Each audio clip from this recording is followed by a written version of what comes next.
Hey yo, what is going on everybody? It's your boy X coming at y'all with a brand new video, and as you guys can see, we're back at it with another tier list, this one being the centers tier list. So if you guys are excited, make sure you guys like the video down below and comment who at this current point in time is your favorite guy to run at the center position. Low-key mine right now is that James Wiseman, because I'm trying to get him evoed up. So let me know who yours is down in the comment section below. Also, if you want to check out any of the other positional tier lists that we did do throughout the week, the PGs, shooting guards, small forwards, and power forwards will all be linked down in the description down below. Some of the newer cards, like from the draft set and things like that, might be missing from a few of them, but they're still up to date with all of the other cards that did drop. And if you guys do want, I can update you with what I think of all of the draft cards once evoed up in a future video later today if you want. To let me know that down in the comment section below too. So starting off, we do have the D tier, and I'd just like to show you guys all of these right off rip. We have Joakim Noah, Robert Parrish, Andre Drummond, Thon Maker, and Jorge Merson. So Joakim Noah, it's just me, that booty jump shot, just no thanks, man, no thanks. Yeah, it's like Sean Marion, but worse. I can't do it. Robert Parrish is just one of those guys that really just, like, is supposed to play good defense and like be a lob threat, and then doesn't really play good defense and isn't that great of a lob threat unless it's on next gen, because everybody's a lob threat. But just really not worth it. Andre Drummond, like, my guy, why would you want somebody with a 25-3 running at the center of your offense? Like, it just makes no sense to me. A 47 shot mid, a 42 shot 3, and then a 54 speed. Like, my guy doesn't even come with gold intimidator or pogo stick at all. Like, no reason to run him. Thon Maker could be okay as like a, I guess, as a stretch pig, but there's really so many other guys, like cards, that I would recommend you running, like, because he only has a 72 shot 3. It's just, there's no point in using Thon Maker. And Jorge Merson is insane because of how tall he is, but that's really all he is. He's 25 speed, man. 25 speed is just way too slow. Defensively, he's gonna be great, but like, what does it matter if you can't get down the court? Like, loved him last year, was an absolute demon, but this year, yeah, there's really just no reason. Now with the C tier, maybe a little bit of a interesting pick to some people, and it's Rafe LaFrentz starting it off. Now Rafe, I usually like from year to year, but there's something about this year with Rafe LaFrentz where even with all of his amazing shooting badges, I just don't feel like he's a great shooter. He also feels really slow. Rebounding is okay. Defensively, he kind of really doesn't provide anything too much. He's kind of only there if you want somebody to space the floor, even though I don't feel like he does it very well. So C tier it is. Next up, we have the Diamond Ben Wallace. Some definitely could argue for Ben Wallace being into the D tier, but as time has gone on, I do feel like Ben Wallace still plays just as insane of defense. He's basically a worse Bill Russell. Again, no midi or no three-point shot, but he actually plays defense and gets rebounds, unlike somebody else that we know, Andre Drummond. So it's a little bit tough for me to rank this Ben Wallace card, but I think with next gen, everybody can kind of play any kind of ball that they want and still, play it very, very, very well. So I think with somebody like Ben Wallace, you can still kind of get that niche playlist and still have some fun with it. So C tier is okay. Roy Hibbert, I did his XP challenges, and it pissed me off the entire time that I was doing those XP challenges because, like, this dude just would not dunk. He didn't even play that good of defense. Roy Hibbert, he's booty cheeks, man. I hate this Roy Hibbert, but he's not as bad as Drummond. I'm going to keep dogging Drummond this entire video, so just, like, get used to it. Sorry, any Drummond fans. Next up, we have Ron something. Cycly, something like that. And again, another guy that's supposed to be tall and is supposed to get rebounds, and then doesn't. Like, it just doesn't make sense to me. He's supposed to be a tall, really good defensive guy that, again, is a lob threat, and I just really didn't feel it very well. Getting his XP challenged again was a grind. It was a pain. I didn't like it because he was awful. There was so many times where I just missed wide open layups with him. Not a fan. Next up, Shaq, same thing where he's well, actually not same thing. He's an insane defender, amazing inside the post, but I could not put somebody who can't even hit a midi into B tier. There was no way, man. Shaq, again, is one of those like 45 midi, 25 shot 3 people. I just couldn't do it. Same thing goes with DeAndre Jordan from the new sleeper set. DeAndre Jordan is an insane card. Like, when it comes to defense and in the paint, he's really, really solid, but he can't even hit a midi, 25 mid and 25 shot 3, but I think he's still an insane lob threat and still actually plays defense, unlike an Andre Drummond. And I just like the DeAndre Jordan card. I think he's very, very, very, very solid. But he does absolutely kill your floor spacing. Again, I just couldn't put somebody any higher than C tier with his absolutely horrendous shooting stats. Now, starting off with the B tier, we got a lot of the same names that we did have in the last tier list in the B tier. I feel like we got some new additions down into the, I guess, butt cheek guys of the world, and we have some additions into the higher tiers, but still, I do think the center position is lacking very, very much so. So you can see, first off, we have Bob Lanier, one of the Ascension boards cards from Season 1. He's good.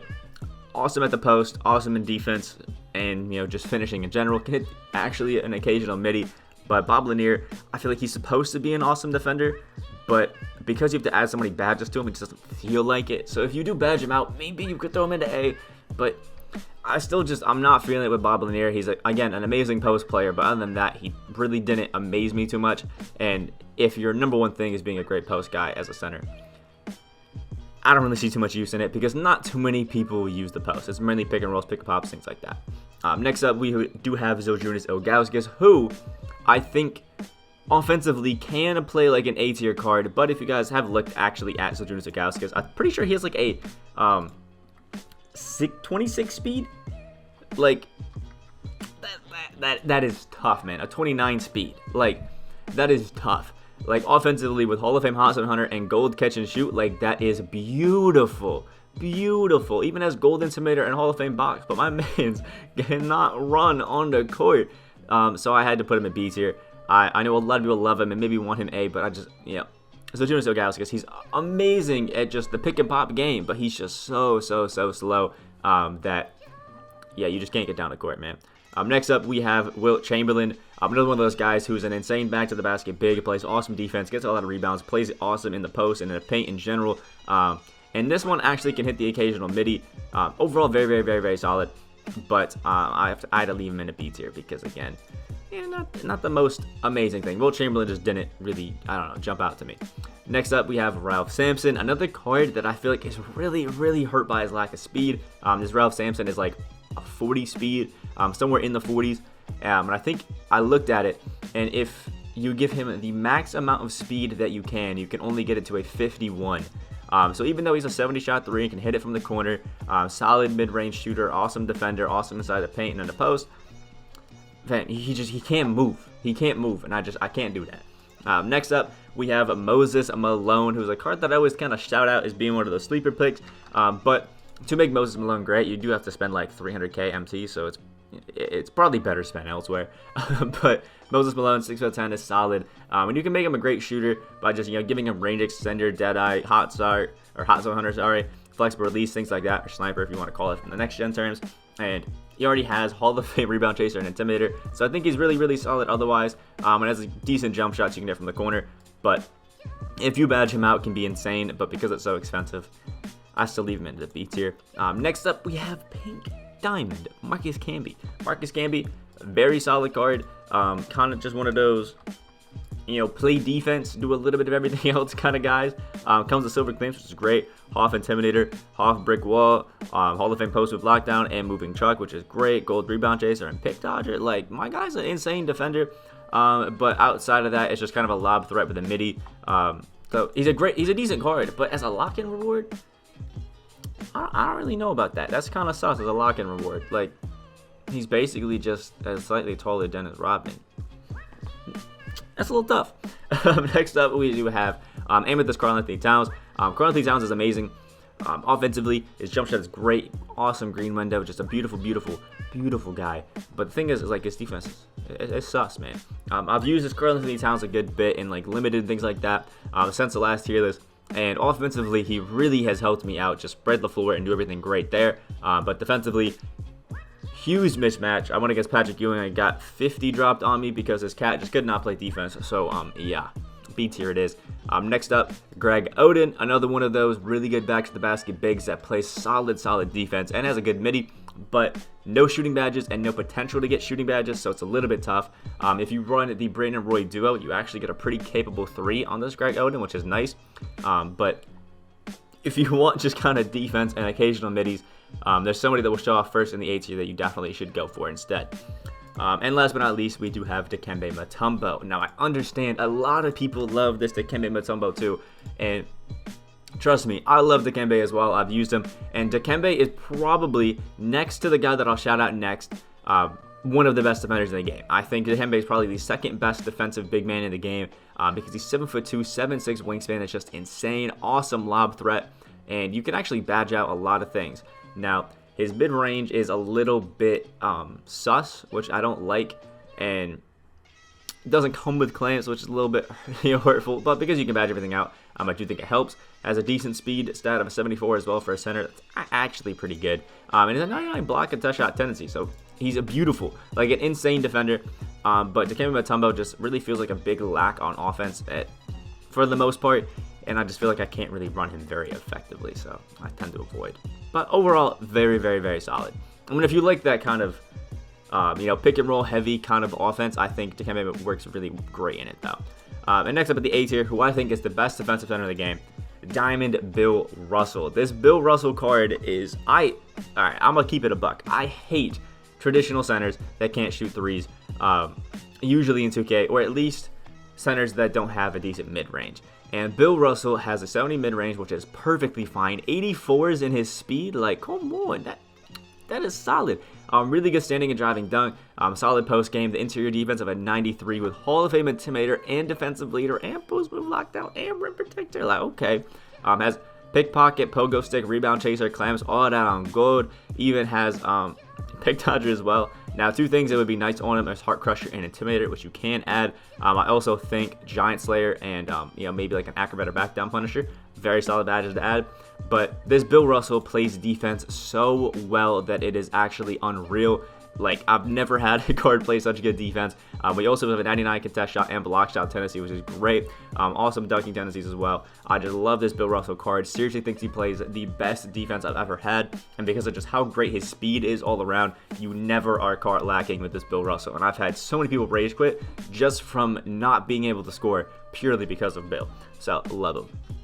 And next up is Andrea Bargnani, kind of the opposite end of the spectrum in comparison to Bill Russell, and that is we are so good offensively with this Andrea Bargnani that our good defense is kind of outweighed.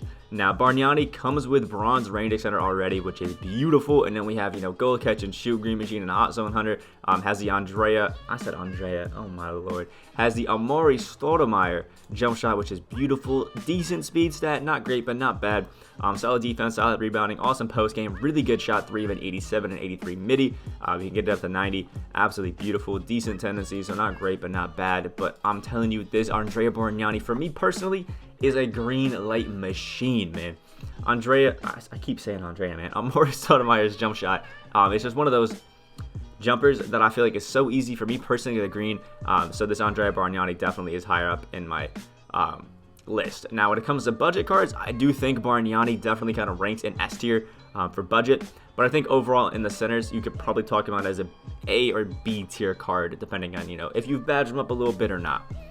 Next up, we do have the Emerald James Wiseman. Now, if you guys didn't know, you can head over to 2kdb.net, and they've actually updated all of the evos, so you can actually see like where these cards end up, depending on which evolution you take. So, for this James Wiseman, you have two decisions that you can make. You can either go defense for your Evo.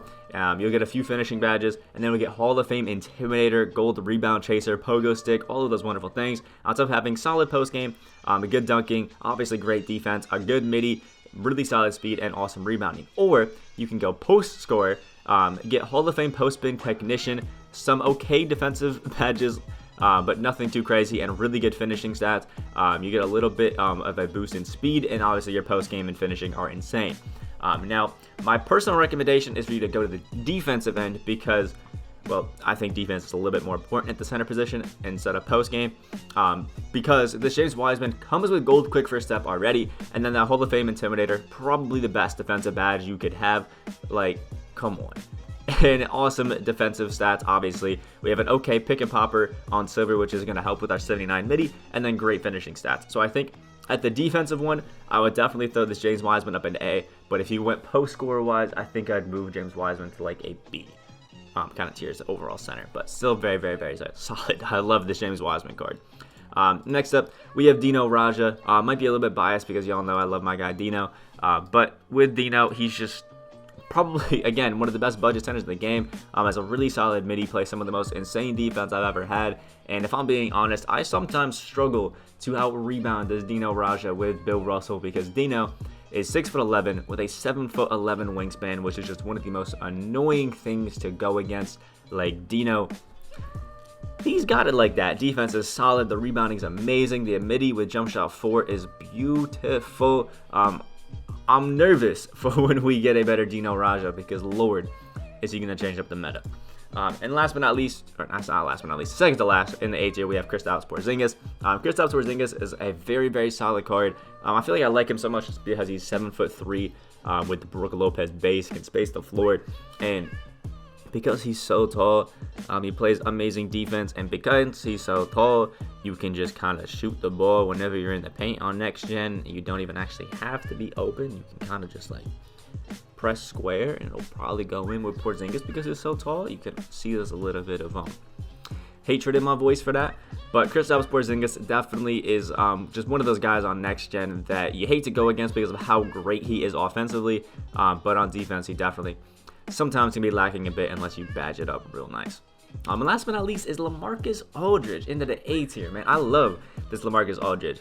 Now, out of all of the guys that I've ran as at the center position to be like that, I guess, really hardcore space the floor and still play good defense, LaMarcus Aldridge has, I think, been one of the best at that because he's got Hall of Fame catch and shoot, which is beautiful, and you can add a Deadeye, flexible release, and range extender to him, which that's a real good idea.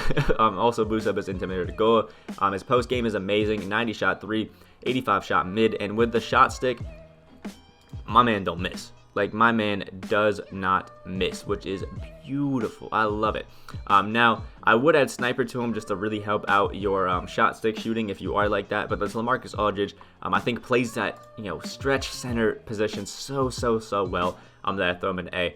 And I've actually went on a 15-game win streak in Unlimited recently with LaMarcus Aldridge at the center position just because of how well he spaces the floor off that pick and pop, that it really helps out your offense. And now starting up in the S tier, we have Dave Cowens, still going to be up there. Dave Cowens, just one of those guys that actually is worth it as a lock and reward, low-key. Just has amazing finishing badges, a solid shooting badge and set shooter, but you can badge up all the shooting badges and all the playmaking badges you want. Comes with a Hall of Fame box, rebound chaser, and intimidator, as well as worm. Has gold clamps and amazing defense. Also has the ability to get range extender. So if you badge up this Dave Cowens correctly, it is over, and he's easily one of the best centers in the entire game, even though he's only 6'9". Dave Cowens, absolute demon, man, absolutely demon. Next up, Patrick Ewing. I've been a little harsh on his Patrick Ewing because, well, he's definitely not a good shooter. I've gone against plenty of Patrick Ewings in my day. Lost to him once, the one game that I had Cat at center, and if I'm being honest, I still have yet to have anybody really shoot consistently with his Patrick Ewing. Well, defensively, he's probably one of the best cards. Offensively, he's definitely, like, in the paint, one of the best. In the post, is a demon. Shooting the ball, you should definitely be on the lookout. That's definitely not going to be one of his strong suits. Now, if you run, like, Mike D'Antoni as your coach, and then you also give him some sort of like 3-point shoe that will help that out to a 76, and then you have Hall of Fame floor general to get to an 80, and you add, catch and shoot, flexible release, hot zone hunter, range extender, things like that, or sniper, then you're kind of looking good, and you're actually going to have a pretty consistent Patrick Ewing. But if you just take him straight up, I still would have Patrick Ewing A tier. But I think badged up with like the 300 damn K that it might take to get him to there, I think he's definitely S tier. Next up, we do have Nikola Jokic, who's kind of on the opposite end of that, where all you got to do is badge up his defense, and then this Nikola Jokic is insane. I mean, he's a center that comes with gold deep threes, gold circus threes, gold dimer, Hall of Fame bullet passer, and Hall of Fame needle threader. Offensive reboundings, kickouts, you're not going to miss. Now, you're definitely going to need to upgrade a lot of the defense on him. You got to add Intimidator. You got to add Pogo Stick. You got to add Post Move Lockdown. You got to add Rim Protector. You got to add, Heart Crusher.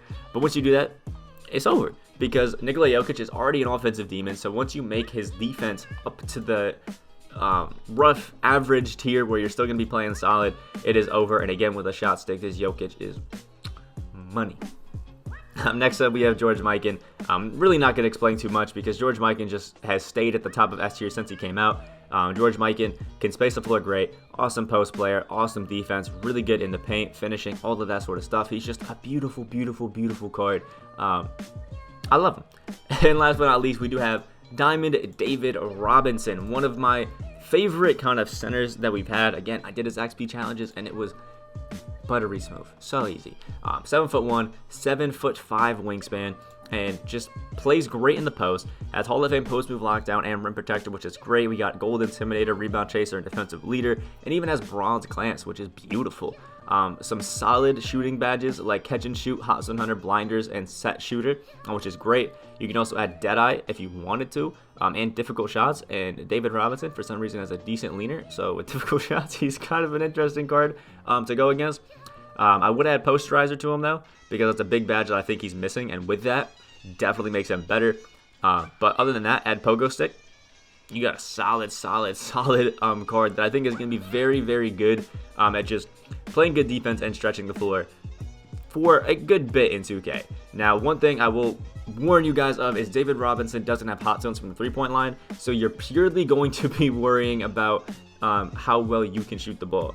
But you can get him to like an 80, 85 jump shot if you really go hard into the three-point shot. So I still think you can be fine. And again, like somebody like me who uses the shot stick, I still think perfectly fine and definitely easy to get this David Robinson to go because the jump shot's just so easy to time. So this is the final section of our centers tier list. Let me know what you guys think about this list down in the comment section below. Would you rank anybody high, rank anybody lower, or cards that you just think I missed out on and should have been on here because they're just absolutely insane demons of a card and I just forgot about them. Make sure you guys like the video, guys did enjoy. Comment down below your favorite center and all that wonderful stuff, and subscribe if you guys are new on that road to 10K subscribers. Hope you guys have a great rest of your day, and I'll see you all in the next video.